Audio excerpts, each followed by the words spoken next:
ശകനങ്ങൾ നോക്കിയിട്ട് അതനുസരിച്ച് ചില കാര്യങ്ങൾ മനസ്സിലാക്കാൻ വ്യാഖ്യാനിക്കാൻ നോക്കുന്നു. ഇത് നമ്മുടെ സമൂഹത്തിലൊക്കെ ഒരുപാട് കയറിക്കിടക്കുന്ന മറ്റൊരു തിന്മയുടെ മേഖലയാണ്, നമ്മളെ നിസ്സഹായപ്പെടുത്തുന്ന. ഇപ്പം പലപ്പോഴും ചില വീടുകളിലൊക്കെ ആൾക്കാർ സംസാരിച്ചിരിക്കുമ്പം വീടുകളിലൊക്കെ പല്ലിയുണ്ട്, പല്ലി ഇടയ്ക്കിടയ്ക്ക് ഇങ്ങനെ സ്വരം കേൾപ്പിക്കും, പല്ലി ചൊല്ലുക എന്ന് പറയുന്നു. അപ്പോൾ എന്തെങ്കിലും ഒരു കാര്യം പറഞ്ഞുകൊണ്ടിരിക്കും, പല്ലി ചൊല്ലിയാൽ ചിലപ്പോൾ ആൾക്കാർ പറയുന്ന ഒരു കമൻ്റാണ്, കണ്ടോ കണ്ടോ കണ്ടോ, ഞാൻ പറഞ്ഞു ശരിയാ, പല്ലി ചൊല്ലിയത് കണ്ടോ. ഈ പല്ലി ഒരു സ്വരം കേൾപ്പിക്കുന്നത് അതിൻ്റെ ബയോളജിക്കലായിട്ടുള്ള എന്തെങ്കിലും ആവശ്യത്തിൻ്റെയും നീഡിൻ്റെയും ഒക്കെ ഒരു ഭാഗമായിട്ട് ചെയ്യുന്നതാണ്.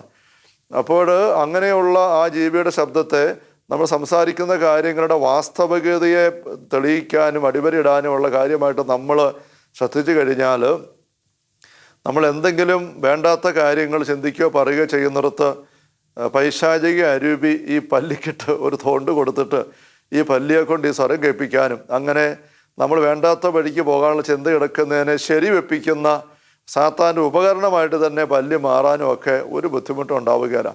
പൈശാചിക അരുവികൾക്ക് പ്രപഞ്ചത്തിലെ പല ജീവികളുടെ മേലുമൊക്കെ ചിലപ്പോൾ സ്വാധീനം ചെലുത്തക്ക രീതിയിൽ ഇടപെടാൻ പറ്റുന്നതായിട്ട് നമുക്ക് പല അനുഭവങ്ങളും കാര്യങ്ങളും ഒക്കെ അവിടെ ഇവിടെയൊക്കെ നിരീക്ഷിക്കാനായിട്ട് സാധിക്കുന്നുണ്ട്.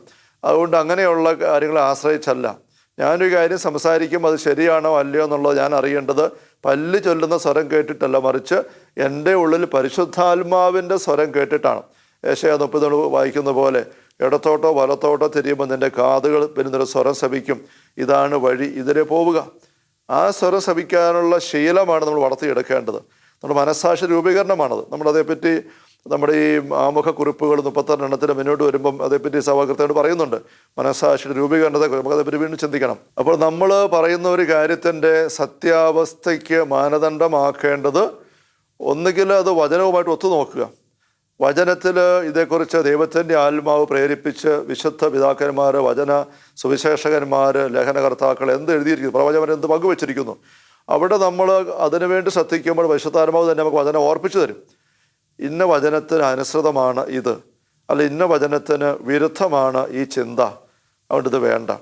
ചിന്ത എടുക്കുമ്പോൾ തന്നെ മനസ്സാക്ഷി അതിൻ്റെ വ്യക്തത കിട്ടും. പിന്നെ കൃത്യം വചനത്തിലേക്ക് നേരെ വരുന്നില്ലാത്തൊരു വിഷയമാണെങ്കിൽ പോലും ഒരു കാര്യം ദൈവത്തിൻ്റെ ആത്മാവിന് നിരക്കാത്തതാണ് എങ്കിൽ അതിലേക്ക് നമ്മൾ നീങ്ങുമ്പോൾ തന്നെ നമ്മുടെ മനസ്സിൽ അതിൻ്റെതായ അസ്വസ്ഥയും ഭാരം അനുഭവപ്പെടും. യോസേപ്പിതാവ് ഗർഭിണിയായ മറിയത്തെ ഉപേക്ഷിക്കാൻ തീരുമാനിച്ചുവെന്ന് മത്തായി 1 വായിക്കുന്നുണ്ട്.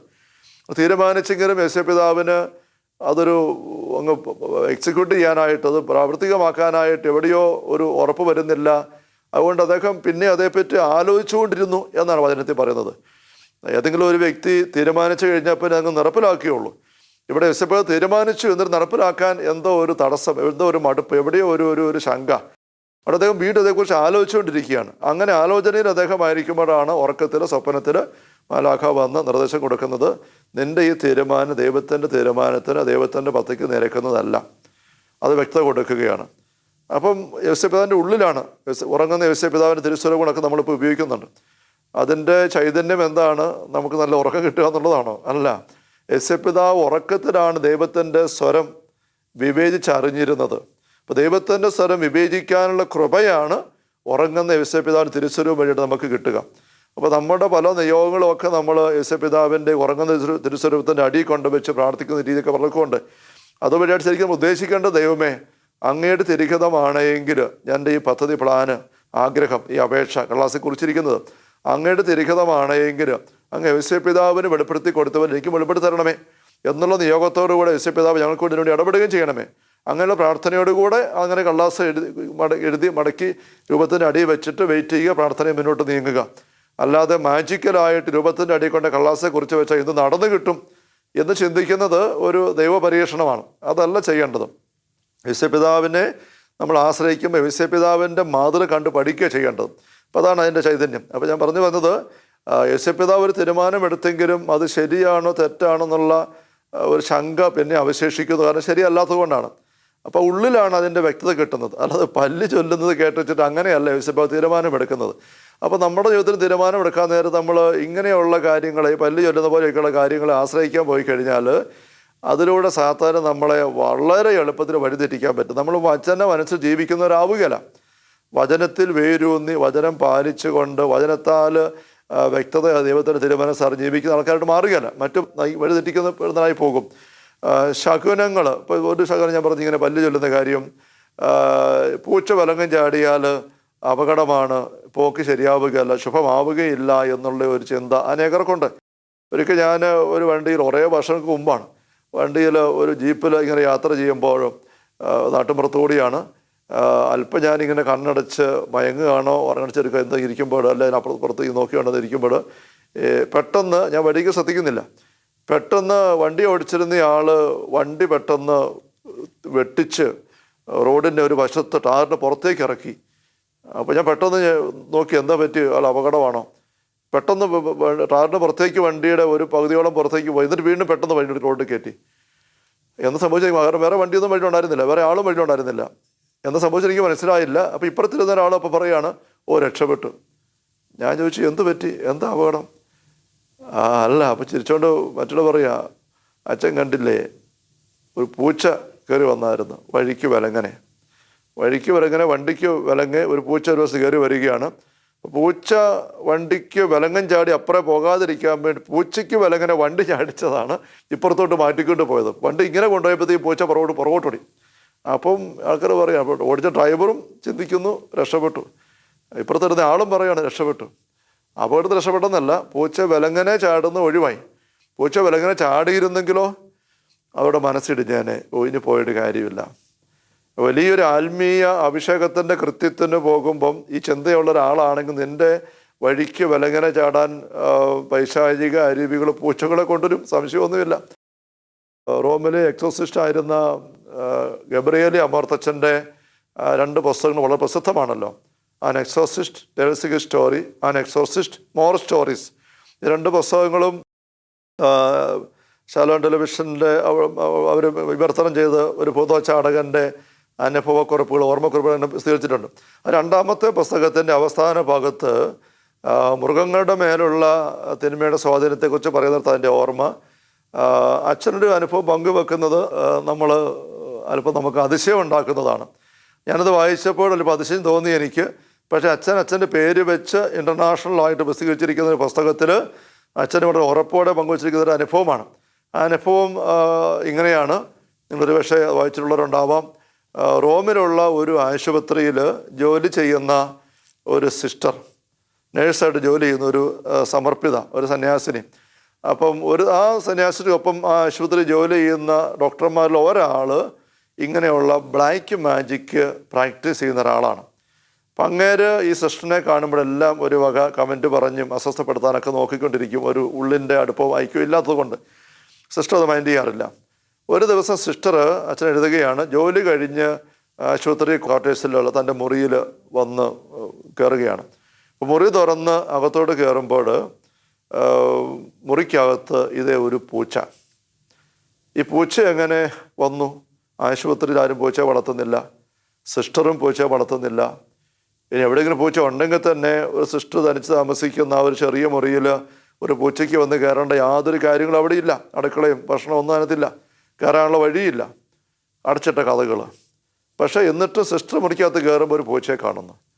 അപ്പം ഈ പൂച്ചയെ കണ്ട് ആശ്ചര്യപ്പെട്ട് സിസ്റ്റർ ഇങ്ങനെ പൂച്ചേനെ ഓടിച്ചു വിടാനായിട്ട് നോക്കുന്നു. പക്ഷേ പൂച്ച എന്ത് ചെയ്താൽ പുറത്തേക്ക് പോകുന്നില്ല. സിസ്റ്റർ ഓടിക്കും, മുറിക്കകത്ത് തന്നെ അങ്ങോട്ടും ഇങ്ങോട്ടും പോയി കസേരയുടെ പുറകിൽ, കട്ടിലിൻ്റെ അടിയിൽ, അലമാരയുടെ പുറകിൽ ഇങ്ങനെ അങ്ങോട്ടും ഇങ്ങോട്ടും ഓടുന്ന, പുറത്തേക്ക് പോകുന്നില്ല. സിസ്റ്റർ ഡ്യൂട്ടി കഴിഞ്ഞ് മടുത്ത് വന്ന് കയറിയിരിക്കുകയാണ്. കതക് തുറന്ന് താക്കോൽ ഊരി കൈ പിടിച്ചിട്ടുണ്ട്, അകത്തുനിന്ന് പൂട്ടാൻ വേണ്ടി ആയിരിക്കാം. ഈ പൂച്ച ഇറങ്ങിപ്പോയിട്ടുണ്ട് കഥ അടയ്ക്കാൻ. പക്ഷെ പൂച്ച പുറത്തിറങ്ങി പോകുന്നില്ല. കുറേ ശ്രമിച്ച് നോക്കിയിട്ട് പോകാതെ വന്നപ്പം സിസ്റ്റർ അല്പം സഹി കെട്ടു, മടുത്തു. ആ അവസ്ഥയിൽ പൂച്ച നേരെ കണ്ടപ്പോൾ അച്ഛൻ എഴുതിയിരിക്കുകയാണ്, സിസ്റ്റർ ഈ താക്കോൽ വെച്ചുകൊണ്ട് ഈ പൂച്ചയ്ക്കിട്ട് നേരെ ആഞ്ഞെറിഞ്ഞു. പൂച്ചയ്ക്കിട്ട് കൊണ്ടു, പൂച്ചയുടെ മുഖത്ത് കൊണ്ടു. പെട്ടെന്ന് പൂച്ച കാറിക്കൊണ്ട് ചാടി മുറിക്ക് പുറത്തേക്ക് പോയി. സിസ്റ്റർ കഥ അടച്ചു, വിശ്രമത്തിന് കയറി. അച്ഛൻ പറയാണ്, അടുത്ത ദിവസം രാവിലെ സിസ്റ്റർ ആശുപത്രിയിൽ എത്തുന്നു. ആശുപത്രിയിലേക്ക് ചെല്ലുമ്പോൾ ഇതേ വരാന്തയിൽ വെച്ച് തന്നെ ഈ പറഞ്ഞ ഡോക്ടറെ, ക്ഷുദ്രപ്രയമുള്ള ഡോക്ടറെ കണ്ടുമുട്ടുകയാണ്. കണ്ടുമുട്ടിയപ്പോൾ ഈ ഡോക്ടറുടെ മുഖത്ത് ഈ മൂക്കിലും ചുണ്ടയിലുമായിട്ട് 2 ബാൻഡേജ് ഒട്ടിച്ചിരിക്കുന്നു. അപ്പോൾ ഇത് കണ്ട് സിസ്റ്റർ സ്വാഭാവികമായിട്ട് ചോദിച്ചു, എന്ത് പറ്റി ഡോക്ടറെ, എന്ത് പറ്റി ഇത്? അപ്പോൾ ഡോക്ടറുടെ മറുപടി, you did it to me with your keys the other day. നിന്റെ താക്കോല് കൊണ്ട് നീ എനിക്കിട്ട് കഴിഞ്ഞ ദിവസം ചെയ്തതാണിത് എന്നായിരുന്നു മറുപടി എന്ന് അച്ഛൻ എഴുതിയിരിക്കുകയാണ്. എന്ന് അച്ഛൻ പറയുകയാണ്, I have no easy explanation, എനിക്ക് എളുപ്പത്തിലുള്ള വിശദീകരണം ഒന്നും പറയാനില്ല. ബട്ട് അച്ഛൻ പിന്നെ തുടരുകയാണ്, this incident is well documented by witnesses. ഇത് സാക്ഷിയുടെ കുറിപ്പുകൾ വഴി കൃത്യമായിട്ട് വെരിഫൈ ചെയ്ത സംഭവമാണ്. അച്ഛനെ എടുത്തു പറയാൻ കാരണം ഇത് വായിച്ചു വരുന്ന ആൾക്കാർ ഞാൻ സൂചിപ്പിച്ച പോലെ ഇത് വിശ്വസിക്കാൻ മടിക്കും, ശങ്കിക്കും. അതുകൊണ്ട് അച്ഛൻ എടുത്തു പറഞ്ഞിരിക്കുകയാണ്, ഇത് കൃത്യമായ സാക്ഷികൾ സാക്ഷ്യപ്പെടുത്തിയിരിക്കുന്ന സംഭവമാണ്. അച്ഛൻ പറയുകയാണ്, ഇങ്ങനെയുള്ള സംഭവങ്ങളൊക്കെ ബ്ലാക്ക് മാജിക്കിൻ്റെ മേഖലയിലുണ്ട്. പക്ഷെ ചിലപ്പോൾ സംഭവിക്കുന്ന പോലെ തിരിച്ചു കിട്ടും. ഇപ്രാവശ്യം ഡോക്ടർ ഇങ്ങനെ പലപ്പോഴും അവിടെ ഇവിടെയൊക്കെ ചെയ്തിട്ടുണ്ടാവും. പക്ഷേ ഇപ്രാവശ്യം ഡോക്ടർക്ക് തന്നെ തിരിച്ചടി കിട്ടി എന്ന് പറഞ്ഞ് അച്ഛനെ സംഭവം അവസാനിപ്പിക്കുകയാണ്. അപ്പം അച്ഛന് അതുപോലെ അറിയപ്പെടുന്ന കത്തോലിക്ക സഭയിലെ അറിയപ്പെടുന്ന എക്സോസിസ്റ്റായ ഗബ്രിയേലി അമോർത്തച്ഛൻ തൻ്റെ പേര് വെച്ച് പ്രസിദ്ധീകരിച്ചിരിക്കുന്ന പുസ്തകത്തിൽ ചേർത്തിരിക്കുന്ന 2ാമത്തെ വോള്യത്തിൻ്റെ അവസാന ഭാഗത്ത് ചേർത്തിരിക്കുന്ന സംഭവമാണിത്. അപ്പം അച്ഛൻ അതിൽ ബോധ്യപ്പെട്ടത് കൊണ്ടാണ്. അപ്പം ഇങ്ങനെയുള്ള കാര്യങ്ങൾ, ഈ അടച്ചിട്ട മുറിക്കകത്ത് എങ്ങനെ ഒരു പൂച്ച വന്നു, പൂച്ച കാണപ്പോൾ ശരിക്കുള്ള പൂച്ചയായിരുന്നു, ഇതൊക്കെ ചോദ്യങ്ങളാണ്, വിഷയങ്ങളാണ്. അരൂപിയുടെ മേഖലയെക്കുറിച്ച് നമ്മൾ പറഞ്ഞപ്പോൾ നമ്മൾ പറഞ്ഞില്ലേ, അത് പദാർത്ഥ സമയ സ്ഥല പരിമിതികൾക്കപ്പുറം അരൂപികൾക്ക് കടക്കാൻ പറ്റും. ഞാനൊരു ഉദാഹരണം പറഞ്ഞ ബൈബിളിലെ ഉദാഹരണം പറഞ്ഞത്, കഥകൾ അടച്ചിട്ടിരിക്കെ ഉത്ഥിതനായ ഈശോ അപ്പസ്വരന്മാരുടെ നടുവിൽ വന്ന് നിന്നു, സംസാരിച്ചു, പെരുമാറി, അവിടെ നിന്ന് ഭക്ഷണം വാങ്ങിക്കഴിച്ചു, തോമാശ്ലീഹായ്ക്ക് തൊടാൻ അവസരം കൊടുത്തു, മൂർത്തമായ ശരീരത്തിൽ എന്ന പോലെ. അപ്പം അരൂപിയുടെ മേഖലയും ദൃശ്യ അദൃശ്യ മേഖലയിൽ നമ്മൾ ചിന്തിക്കുന്നതിനപ്പുറം കാര്യങ്ങളുണ്ട്. അപ്പം ഞാൻ പറഞ്ഞു വന്നത്, ഇങ്ങനെ ഒരു പൂച്ച ഒരു മുറിക്കകത്ത് പൂച്ച കയറ്റിക്കൊണ്ട് വരാനായിട്ട് ക്ഷുദ്രപ്രയോഗം ചെയ്ത ആൾക്കാർക്ക് സാധിക്കുമോ ഇല്ലെന്നൊക്കെ ചോദിച്ചാൽ അതേക്കുറിച്ച് അറിവും അവബോധം ഇല്ലാത്തവർക്ക് ഇത് അടക്കം തമാശ, പരിഹാസം, ഇത് വിശ്വസിക്കാൻ പറ്റിയല്ല, കെട്ടുകഥ, ഇങ്ങനെയൊക്കെ പറയാൻ ശക്തമായ പ്രേരണ വരും. പക്ഷേ ഈ മേഖലയിൽ അനുഭവങ്ങൾ ഇറങ്ങി പ്രവർത്തിക്കുന്നവർ അല്ലെങ്കിൽ അനുഭവം ഉള്ളവർക്ക്, അറിയാവുന്നവർക്ക് ഇത് കേട്ടിട്ട് ഒന്നും തോന്നിയല്ല. ഇത് വളരെ സാധാരണ ആയിട്ട് അവർ പലയിടത്തും കാണുകയും കേൾക്കുകയും അനുഭവിക്കുന്ന കാര്യങ്ങളുടെ ഭാഗം തന്നെയാണ്. അപ്പോൾ ഞാനിത് പറഞ്ഞു വന്നത് എന്താണെന്ന് ചോദിച്ചാൽ, ഇപ്പോൾ പൂച്ച വിലങ്ങം ചാടുന്നു, അങ്ങനത്തെ ഒരു ശകുനം കണ്ടിട്ട് മനസ്സ് ഇടിയുന്ന ഒരു അവസ്ഥ നിന്നിലുണ്ടെങ്കിൽ നീ ഒരു നല്ല ആത്മീയ കാര്യത്തിനോ ഉത്തരവാദിത്വം നിർവഹിക്കാനൊക്കെ വേണ്ടി ഇറങ്ങിത്തിരിക്കുന്ന അവസരത്തിൽ നിൻ്റെ വഴിക്ക് മുമ്പിൽ ഒരു പൂച്ച ചാടിക്കാനായിട്ട് ഈ തിന്മയ്ക്ക് ഒരു വിഷമമൊന്നുമില്ല. അച്ഛനിങ്ങനെ പറയുമ്പോൾ നിങ്ങൾ എവിടെയെങ്കിലും പൂച്ചയെ കാണുമ്പോൾ ഉടനെ ഇത് പറ്റതാണോ ചിന്തിക്കുന്ന അവസരക്കൊന്നും പോകരുത്. പൂച്ച നമ്മൾ വളർത്തുന്ന എന്തുമാത്രം പൂച്ചകളുണ്ട്, അതൊക്കെ അങ്ങനെ തന്നെ ആയിരിക്കും. പക്ഷെ ഇങ്ങനെ വശം ഉണ്ട് എന്ന് നമ്മൾ അറിയണം. ഇപ്പം ഇങ്ങനത്തെ ഉള്ള ശകുനങ്ങളുടെ മേഖല, പല പല ശകുനങ്ങളും, 3 പേര് പോയാൽ മൂഞ്ചി പോകുമെന്ന് ചിലർ പറയുന്നു. അങ്ങനെ ചിന്ത പറഞ്ഞുകൊണ്ട് അതുകൊണ്ട് ഒരുമിച്ച് പോവുകയല്ലാത്ത 3 പേരുടെ കുടുംബം ഒരുമിച്ച് പോവുകയല്ല. ഒരു കുടുംബം പറഞ്ഞ് ഉറക്കുകയാണ്, വീട്ടിൽ നിന്ന് ഇറങ്ങാൻ നേരത്ത് ബസ്സിന് കയറി പോകണം, വീട്ടിൽ നിന്ന് ഇറങ്ങുമ്പോൾ ഒരാളെ പിന്നെ വിടും, മറ്റൊരു പുറകെ വരുള്ളൂ.